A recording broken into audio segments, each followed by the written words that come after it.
सभी छात्रों को हमारा नमस्कार। मैं हूं अभिषेक पर्वत। आपके हमारे न्यू चैनल ध्वज एकेडमी में आपका स्वागत है। देखिए, मैंने एक सवाल लिख रखा है 0 to π/2 log sin x dx और 0 to π/2 log cos x dx। ये दोनों सवाल का आंसर सेम होता है, ठीक है। -π/2 log 2 तरीका भी सेम होगा। ये लगभग 8 नंबर का पेपर में पूछता है, ठीक है। तो मैं इस सवाल को हल करने वाला हूँ। आई होप आपको बिल्कुल ही सिंपल समझ आएगा, ठीक है। चलिए देखिए, तो पहले हम इसको मानेंगे। देखिए, ये हमारा क्वेश्चन है, तो आई बराबर मान लेंगे। आई बराबर मानेंगे 0 to π/2 लॉग, ये मिला साइन एक्स dx, ठीक है। आई बराबर मान लिया आप। उसके बाद देखिए, हमको प्रगुण लगाना है, ठीक है। तो प्रगुण लगाना है यहाँ। प्रगुण कब लगता है मैं आपको भी बताता हूँ। प्रगुण 5 से, ठीक है। प्रगुण 5 से। प्रगुण 5 क्या कहता है कि 0 to अगर π/2 है, मतलब 0 to a है, 0 to x है, चाहे जो भी है, 0 to होना चाहिए। तो 0 to है, हमको क्या करना है, अपर लिमिट में से घटाया जाता है। अपर लिमिट से घटाया जाता है, तो लिख देता हूँ यहाँ पे। अगर 0 to, ये क्या कहता है कि 0 to a है, यहाँ पे अगर मान लीजिए कि x dx दिया है, तो इसको हम ऐसे करेंगे 0 to a और यहाँ a माइनस एक्स और ये हो जाएगा dx, मतलब अपर लिमिट में से घटाया जाता है, याद रखिएगा। ये प्रगुण क्या कहता है, 5 कहता है। तो चलिए, ये तो हो गया का सूत्र हो गया। ये तो कोई जरूरी नहीं है, मतलब ये बस ध्यान में समझाने के लिए मैंने बना दिया। अब देखिए यहाँ पर सबसे इम्पोर्टेंट, अब यहाँ पे आप माइनस करेंगे 0 to π/2 लॉग साइन। अब देखिए साइन एक्स, हमको अपर लिमिट पहले लिखना होता है। अपर लिमिट पहले, ये अपर लिमिट है, लोअर लिमिट है, तो अपर लिमिट पहले लिख लीजिए π/2 और माइनस कर लीजिए x और ये हो गया dx, ठीक है। अब देखिए, क्लियर दिखाई दे रहा है। अब देखिए 0 to π/2 लॉग, अब देखिए साइन 90 माइनस थीटा क्या होता है, साइन 90 माइनस थीटा होता है cos थीटा। क्या होता है, cos थीटा। तो लिखेंगे cos थीटा का जब x, तो x हो गया, ये हो गया आपका x। ये भी आपका i बराबर है। अब देखिए, ये आपका है फर्स्ट समीकरण, ये आपका है सेकंड, ठीक है। तो यहाँ लिखेंगे समीकरण, देखिए लिखेंगे समीकरण 1 तथा 2 को जोड़ने पर, ठीक है। अब देखिए जोड़ने पर जोड़ेंगे, अब तो क्या मिलेगा आपको, आई मिलके होता है 2i, ठीक है। और इसको आप जोड़ेंगे तो 0 to π/2 यहाँ मिलेगा लॉग साइन एक्स और प्लस लॉग कॉस एक्स, ये हो गया dx, ठीक है। हो गया, सिंपल है, कोई दिक्कत नहीं। अब इसको जोड़ दीजिए, तो ये बन जाएगा 2i बराबर 0 to π, 0 to π/2 लॉग, देखो ये प्लस में है तो गुणा हो जाएगा, क्या हो जाएगा, इंटू में हो जाएगा। तो लिखेंगे sine x into cos x, ठीक, ठीक है। लॉग में सूत्र होता है कि log m plus log n है, तो वो हो जाता है log m into log n, ठीक है। याद रखिएगा, देख लीजिए यहाँ बता देता हूँ मैं, log m plus log n है तो मिल जाता है लॉग m इंटू n, ठीक है। ये बन जाता है, वो याद रखिएगा। वो सूत्र अलग से लॉग के लिए होता है।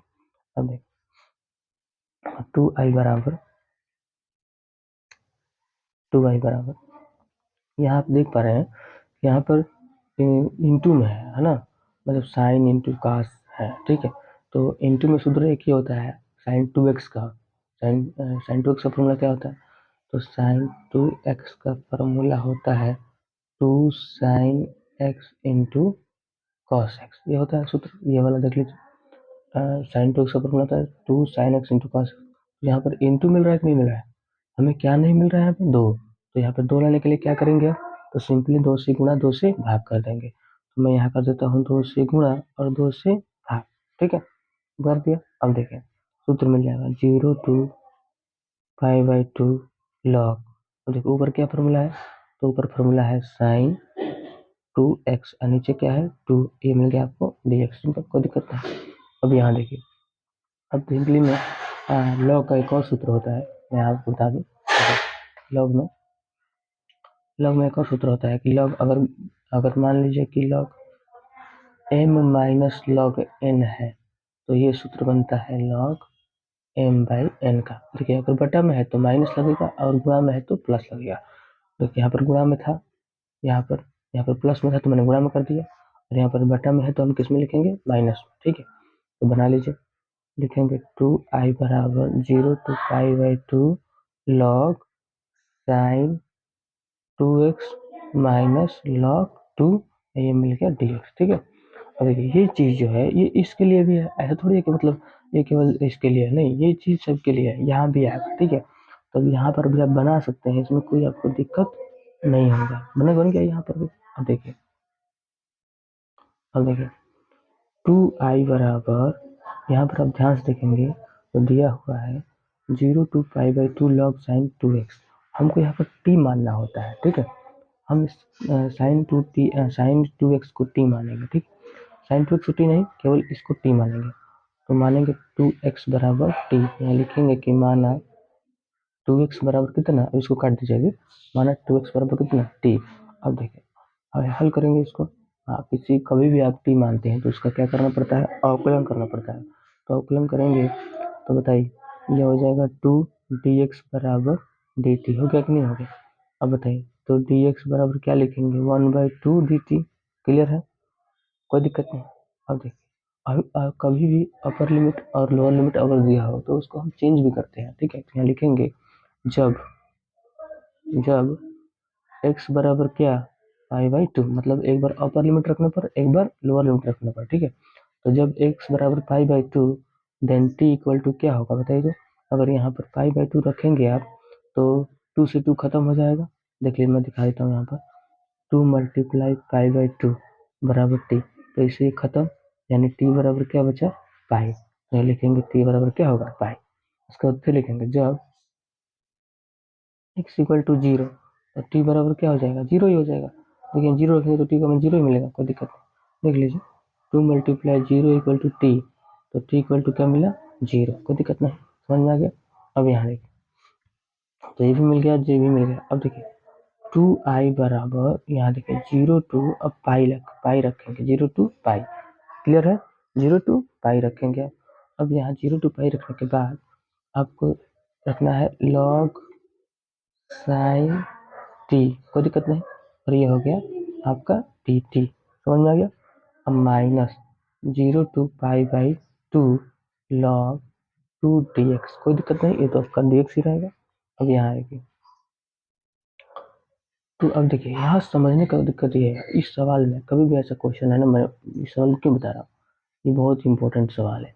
इस सवाल को यदि आप रिवाइज करके जाते हैं तो इस टाइप का सवाल पेपर में हर बार पूछता है, ये नहीं कि मतलब नहीं पूछता है। मैंने बहुत सर्च करने के बाद ऐसे ऐसे क्वेश्चनों को मतलब निकाला है, मैं आपको वीडियो की मदद से आपको बताने का प्रयास कर रहा हूँ। ठीक है, चलिए तो देखिए, तो यहाँ पर अब देखिए 0 to पाई है, हाँ ऊपर देखिए, ऊपर यहाँ देखिए 0 to π/2 सब सारी जगह है।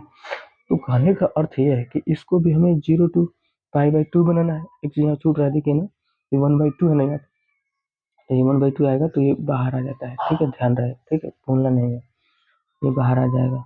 ये 1/2 यहाँ पर है ना, देखिए पूरा dx की जगह पे 1/2 dt है, तो हमें भी तो यहाँ dx है ना, देखिए यहाँ पर dx भी है, तो dx के प्लेस पर 1/2 रखना है कि नहीं रखना है, तो आ जाएगा 1/2 बाहर आ गया। अब देखिए, अब हमको करना क्या है, यहाँ पर प्रगुण लगाएंगे, यहाँ पर फिर प्रगुण लगेगा, यहाँ पर लिखेंगे प्रगुण 7 से। प्रगुण 7 क्या कहता है, मैं आपको बता दूं, यदि मान लीजिए कि 1/2, मैं एक बार कर देता हूँ, उसके बाद बताता हूँ। ठीक है, 0 to पाई है, ठीक है, और मान लीजिए कि साइन टी है, और इसका आधा करना है, क्या करना है, आधा। कभी भी अपर लिमिट में से घटाने पर अगर मान लीजिए कि वही चीज आता है, ठीक है, तो हम क्या लिखेंगे, घटाएंगे ना, तो सब बताइए, इसको घटाएंगे आप तो साइन एक्स अस्सी माइनस टेन क्या होगा, साइन थीटा हो, बदलता तो है नहीं उसमें, तो जब बदलेगा नहीं, अब माइनस में भी नहीं आएगा, तो कहेंगे आपका क्या, तो ये बन जाएगा आपका, मिल जाता है 2। ठीक है, देखिए ध्यान से, 2 0 to π/2 आधा मिल गया, और ये लॉग, ये मिला साइन टी, ये मिला डी टी, हो गया। ये वीडियो अब क्लियर है। 1/2 to 0 to π/2 log sin t dt। देखिए minus c 0 to π/2 log 2 dx, कोई दिक्कत नहीं। अब यहाँ देखिए, अभी इस 2 से 2 क्या हो गया खत्म। अब 0 to π/2 log sin t dt। अब यहाँ फिर प्रगुण लगाएंगे, प्रगुण एक से। प्रगुण एक क्या कहता है कि जो t है उसको आप x भी लिख सकते हैं, जो dx है जो x है उसको dt भी लिख सकते हैं, कोई दिक्कत नहीं है। तो हम इसको 0 to π/2 log sin x dx लिख सकते हैं, किसकी मदद से? तो सरकार हम लिख सकते हैं प्रगुण एक की मदद से। अगर आपको प्रगुण नहीं पता है तो एनसीईआरटी किताब खोलिए, उसमें प्रगुण लिखा है, प्रगुण को ध्यान से देखिए, 7 ही प्रगुण होता है, आपको मैं वीडियो की मदद से बता दूंगा, ठीक है। चलिए, तो ये सवाल देखिए, जो ये किस यहाँ पर 2i आ रहा है, 2i देखिए, ये 0 to π/2 log sin x dx, ये देखिए ये पूरा पोर्शन जो है, ये जो आप देख पा रहे हैं, ये ऊपर का सवाल है। देखिए ये ऊपर का सवाल ही है, देखिए यहाँ पर, देखिए यहाँ पर देखिए, तो यहाँ पर देखा जा रहा है आपको, यहाँ देख लीजिए, ये 0 to π/2 log sin dx है कि नहीं, 0 to π/2 log sin x dx है कि नहीं। तो ये पूरा क्या है, ये i है, देखिए पूरा क्या है, i है। तो हम यहाँ पर क्या लिखेंगे, i लिखेंगे, i यहाँ लिखेंगे हम i minus 0 to π/2 log 2 dx। तो देखिए ये i जो है इधर आएगा तो क्या हो जाएगा, 2i में से आई गया तो क्या बचेगा, i, ठीक है। और यहाँ हो जाएगा माइनस 0 to π/2 log 2 dx, कोई दिक्कत नहीं। अब समझना ये है कि हमें करना है इसका डिफ्रेंशिएशन, क्या करना है, डिफ्रेंशिएशन, ठीक है। तो अगर मान लीजिए कि i बराबर माइनस, देखिए कांस्टेंट है, log 2 क्या कांस्टेंट है तो बाहर आ जाएगा, आगे बाहर क्या बचा, 0 to π/2, केवल क्या बचा, dx। अब यहाँ देख लीजिए, i बराबर माइनस log 2, यहाँ कुछ नहीं तो क्या है, 1 है, तो 1, यहाँ कुछ नहीं तो क्या है, 1 है, यहाँ देखिए यहाँ पे 1 है, और 1 का इंटीग्रल क्या होता है, x, तो लिखेंगे x, और ये मिला आपको 0 to π/2। अब देखिए i बराबर माइनस log 2, एक बार क्या रखेंगे, एक बार अपर लिमिट रखेंगे, एक बार लोअर लिमिट रखेंगे, ठीक है। अब यहाँ बताइए, तो i बराबर माइनस log 2, यहाँ गुणा करेंगे तो 0 हो जाएगा, यहाँ गुणा करेंगे तो मिलेगा log 2, मिलेगा π/2, मिलेगा ना। अभी π/2 कहाँ जाएगा, यहाँ पर बाहर आ जाएगा, तो लिखेंगे i बराबर माइनस π/2, और ये मिला log 2, और यही क्या है आपका आंसर। देखिए इस सवाल में लगभग मैंने कितना प्रगुण लगाया है, तो पहले प्रगुण 5, उसके बाद प्रगुण 7, उसके बाद प्रगुण 1 लगेगा, ठीक है। तो ये सवाल कंफर्म है कि मतलब 8 नंबर का पेपर में पूछता है। यदि आप इस पूरे पैटर्न को समझ गए हैं तो आपका बहुत बहुत धन्यवाद। अगर नहीं समझ में आया हो तो इस वीडियो को फिर से देख लीजिए, आपको समझ में आएगा। मैं इसका पूरा दिखा देता हूँ, आप इसका स्क्रीनशॉट भी ले सकते हैं, ठीक है। देखिए आप इसका स्क्रीनशॉट भी ले सकते हैं, ठीक है।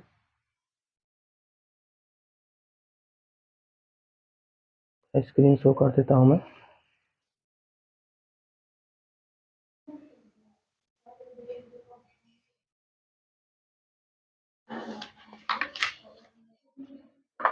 तो थैंक यू, आपका हमारे इस नए चैनल पे बहुत बहुत धन्यवाद। बस आज के लिए इतना है।